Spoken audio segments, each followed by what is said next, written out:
మాటలు రావట్లేదు, బట్ ఈ వీడియో ఖచ్చితంగా ఇవ్వాలి. జాదవ్ సాయి, ఇతను ఆదిలాబాద్ జిల్లా. అతని మాటలు బట్టి ఆ వీడియో చూస్తే, ఆ వీడియో కాపీరైట్ పడుతుంది కావచ్చు, స్ట్రైక్ పడిందని పెడతాను. ఎందుకంటే అతను ఆత్మహత్య చేసుకునే ముందు సెల్ఫీ వీడియో అది.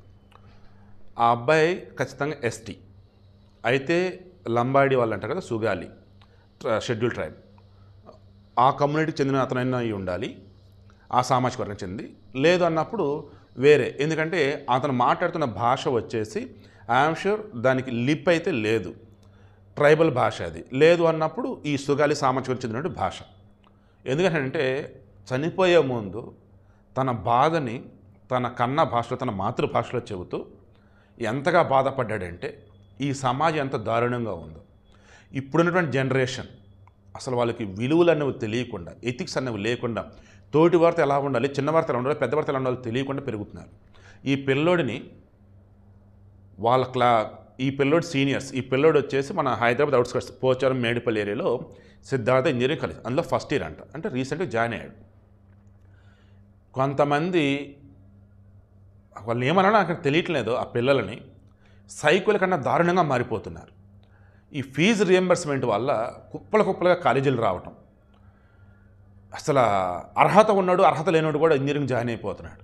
దానివల్ల జల్సాలు, దిక్కుమలని సినిమాలు అవి చూసేసి పిల్లల్ని వేధించడాలు, అదేంటే ర్యాగింగ్ పేరుతో పిచ్చి పనులు చేయించడాలు. ఈ పిల్లోడిని కొట్టడమే కాకుండా ఒక బారుకు పట్టుకెళ్ళి వారంతా మందు తాగి 15,000 రూపాయల బిల్లు ఈ పిల్లోడిని కట్టమని చెప్పి వేధించి, నువ్వు కట్టలేవా అదిరా ఇదిరని చెప్పేసి వీళ్ళ కులాన్ని తక్కువ చేసి, ఈ పిల్లోడిని తక్కువ చేసి, అసలు పోలీసులు వచ్చేసి పిల్లల లైఫ్ కదా అని చెప్పేసి అండ్ కాలేజీ కదా అని చెప్పేసి మొత్తం రివీల్ చేయట్లేదు.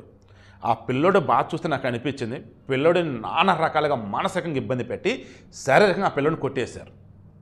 ఇక ఆ పిల్లోడు తట్టుకోలేక ఆ బాధను చెప్తూ ఆత్మహత్య చేసుకొని చనిపోయాడు ఈ కాలేజీ హాస్టల్లో.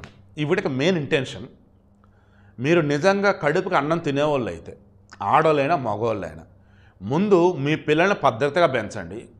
మీ పిల్లలు అసలు ఏం చేస్తున్నట్టు మొత్తం చెక్ చేసుకుంటూ ఉండండి. మీ పిల్లల వల్ల మిగతా వాళ్ళకి ఇబ్బంది రాకుండా చూసుకోండి. అప్పుడు మీ పిల్లలకి మిగతా వాళ్ళు కూడా ఇబ్బంది రాదు.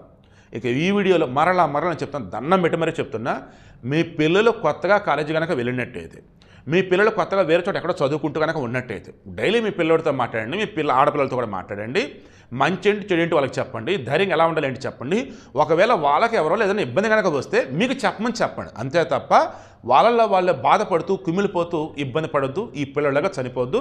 దానికోసం వీడియో అన్నిటికి మించి మరీ దండం పెట్టి మరీ చెప్తున్నా, అయ్యా కాలేజీలో నడిపే యాజమాన్యాలారా, అయ్యా పిల్లలకు పాఠాలు చెప్పే పంతుల్లారా, టీచర్లారా, లెక్చరర్స్లారా, ప్రొఫెసర్స్లారా, మీరు పాఠాలతో పాటు బతికే విధానం ఏంటి, కష్టాలు నష్టాలు, దమ్ము ధైర్యం, నీతి నిజాయితీ, సంతోషం బాధ, ఇవన్నీ కూడా లైఫ్లో భాగం అన్నట్టు పిల్లలకు బోధించండి.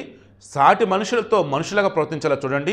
క్రూర మృగాల్లాగా సైకోలాగా ఉంటే వాళ్ళ జీవితాలు నాశనం అవుతాయి, అవతల జీవితాలు నాశనం అవుతాయి. ఇక మీదట ఇదే ఇక లాస్ట్ అవ్వాలి ర్యాగింగ్కి సంబంధించి.